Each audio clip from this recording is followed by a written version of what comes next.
hammaga salom do'stlar, sizlar bilan Uzmaster. Bugungi videoda biz backpack, ya'ni sumka modini obzor qilamiz. Nega aynan sumka desangiz, ba'zi modlarda sumka mod kep sal what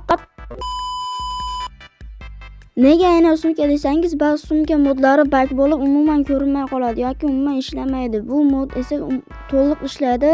1.21 versiyalarga ishlaydi. Hozir men 1.21.51 da o'ynayman.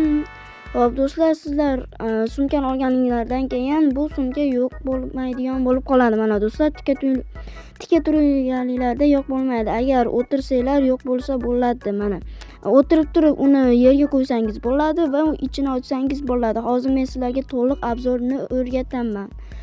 Birinchi bo'lib sizlar o'tirib uni qo'yib olasizlar.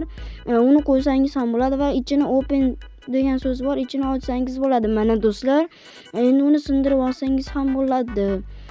Do'stlar, bu bir tarafdan juda ham ideal qilib ishlangan 3D qilib. Mana bu har xil survival uchun juda ham kerak bo'ladi. Ichida esa ko'p buyumlar sig'adi. Mana do'stlar, buni sizlar taqish uchun chap qo'lingizga berasiz, ya'ni chap qo'lingizga olasiz va mana orqangizda paydo bo'ladi do'stlar. Bu 3D qilib juda ham chiroyli qilib ishlangan. Buni sizlar invertorda turib ham olsangiz bo'ladi.